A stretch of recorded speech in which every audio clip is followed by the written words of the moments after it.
안녕하십니까. 일본 초밥을 뭐라고 하는지 아십니까? 일본 말로 스시랍니다. 스시를 통해 배운 교훈이란 제목으로 오늘 여러분과 함께 공유하고자 합니다. 우리가 결국은 이제 어떤 사업이나 장사나 할 것 없이 그 임하는 사람의 어떤 태도, 어떤 마음가짐을 가지고 하느냐, 이것이 바로 승패를 좌우한다, 이렇게 이야기할 수가 있겠습니다. 오늘은 우리가 늘 좋지 않은 이야기를 많이 하고 비판을 많이 하는 일본 사람들의 장사하는 방법을 한번 배워보기로 하겠습니다.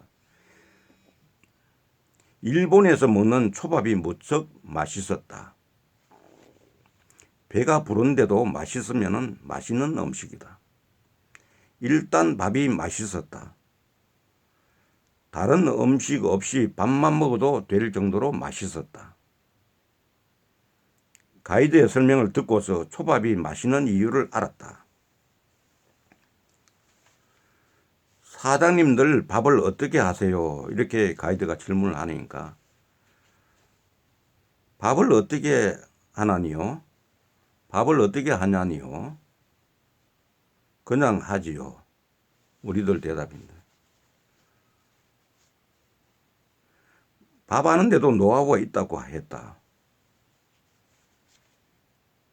일본에서 스시, 초밥 전문가가 되려면 밥하는 일을 3년 이상 배운다 했다. 첫째는 청소부터 배우고 쌀 씻는 일은 2년째, 밥하는 일은 3년인지 4년인지 아무튼 오래 걸린다 했다. 생선 다듬는 일은 4년째, 밥에 생선을 얹으려면 5년 이상, 10년은 해야 겨우 인정받는 정도라는 가이드의 설명이 있었다.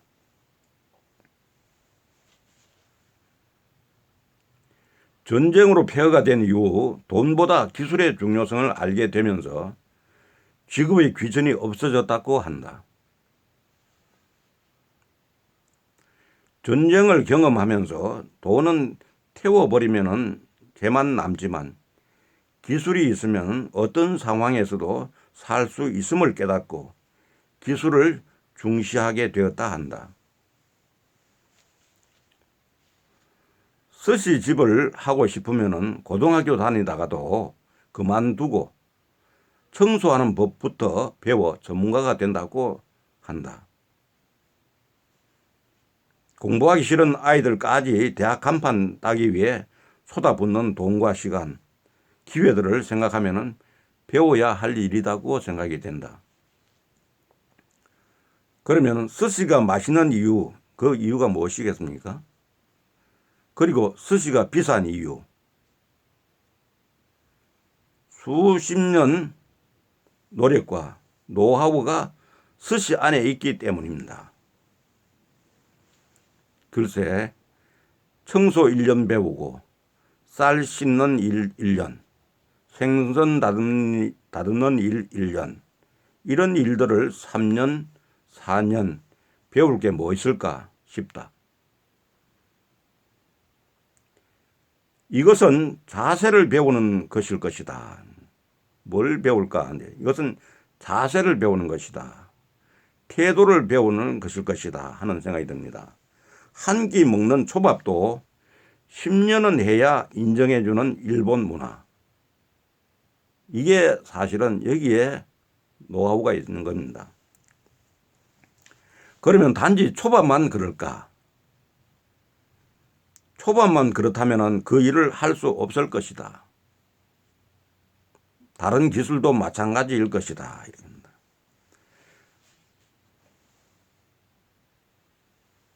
다들 어렵게 배웠기에 자신의 일을 소중히 여기고 체질이 되었기에 잘하고 맛있으니 단골 손님이 많고 단골이 많으니 잘 살 것이다.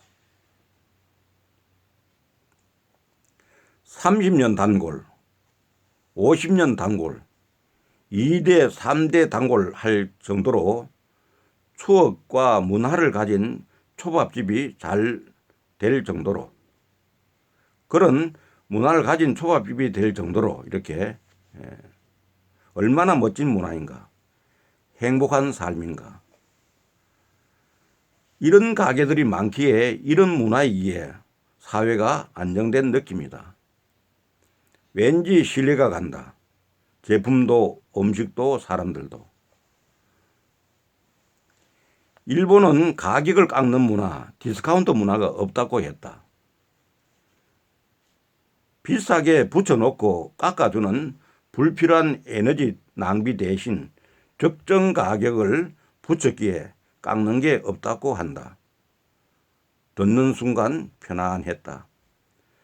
반면에 3년 이내에 자영업자 80%가 문을 닫는 우리나라. 초밥 하나 만드는데 10년은 해야 인정받는 일본과 남들이 잘 된다면은 너도 나도 따라하는 우리나라의 차이.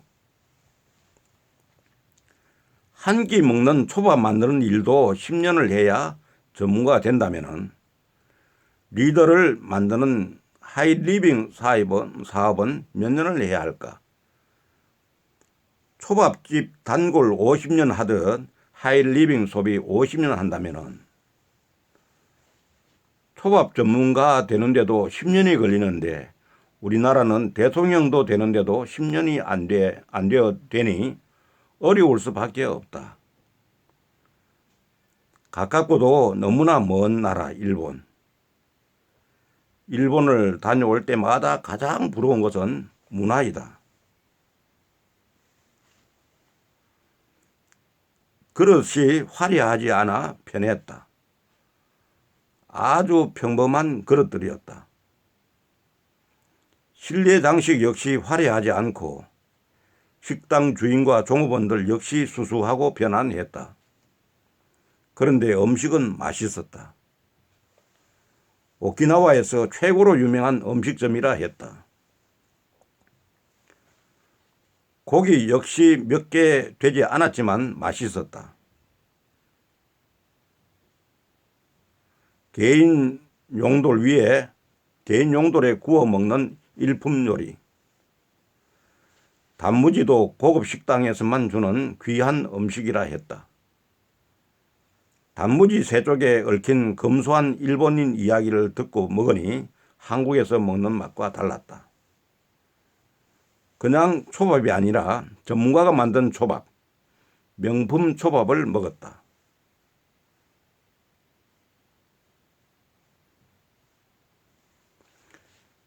친절한 식당 주인과 대문 앞에서 기념사진 한 곳에서 찍을 걸. 이거 오키나와 스시 이야기를 이렇게 갔다 온 스시를 먹고 온 이 사람이 이걸 말하면은 그 하나의 기록으로 남긴 겁니다. 이게 뭐 때문에 이걸 소개를 하냐면은 우리가 일본에서 우리가 일본을 비판할 때는 비판하더라도 배울 점은 배워야 된다는 것입니다. 우리나라는 쉽게 말하자면 퇴직하고 난 뒤에 가장 쉽게 하는 게 뭐겠습니까? 음식점이라고 합니다. 그 사람이 전문성이나 이런 일하는 어떤 태도나 사업에 대한 어떤 사명감이나 이런 것을 다 익히고 배워서 체득화해서 하는 게 아니라 누구나 하기 쉽고 편하고 이렇게 하니까 한다는 거죠. 그렇게 하니까 사업의 성공률은 3년 성공률이 몇 프로까지 되겠습니까? 거의 3분의 1이 뭐 반토막 나는 것 아니겠습니까? 지금 같은 경우에는 더 그러겠죠. 지금까지 어려울 때도 일본 같은 경우에는 스시 이런 초밥집들이 그대로 망하지 않고 있는 이유가 될 것이라고 생각이 됩니다. 우리가 어떤 일을 하더라도 이런 일본의 장점은 배울 것은 배우고 해야 되겠다 하는 생각을 가지고 오늘 여러분께 소개해 드렸습니다. 감사합니다.